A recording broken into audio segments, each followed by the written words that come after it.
Кыргыз маданияты оор жоготууга учурады. 7 январда Кыргыз Республикасынын эл сүрөтчүсү Муса Абдиев 89 жашында көз жумду.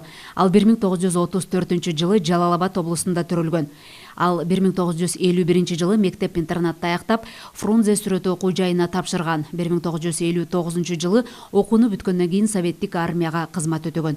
Муса Абдиев өзүнүн чыгармачыл ишин Кыргыз телефильм улуттук киностудиясында баштаган. 1960 жылдары Муса Абдиев сүрөтчүнүн ассистенти катары иштеп, андан кийин сүрөтчү, коюучу катары эмгектенген. Муса Абдиев кыргыз кереметин жаратуучулардын бири. Ал кыргыз кинематографиясында жалпы кино көрүүчүлөр сүйүп көргөн жана кыргыз киносунун тарыхында олуттуу мааниге ээ болгон фильмдерди жаратуучулардын бири болуп эсептелет. Геннадий Базаровдун Көчө, Көздүн кареги, Буктурма, Каныбек Саманчынын жолу, Болот Шамшиевдин Ысык көлдүн кызгалдактары, Төлөмүш Шокеевдин Кызыл алма, Алтын күз, Кожо жаш, Махабат закымдары жана башка бир катар кыргыз кинолорунун жаралышына салымы чоң. Анын өзүрлүү эмгеги татыктуу бааланып, ага Кыргыз фильм киностудиясынын жогорку категориядагы сүрөтчүсү, СССРдин кинематографиясынын отличниги, Кыргыз Республикасынын эл артисти наамдары ыйгарылган.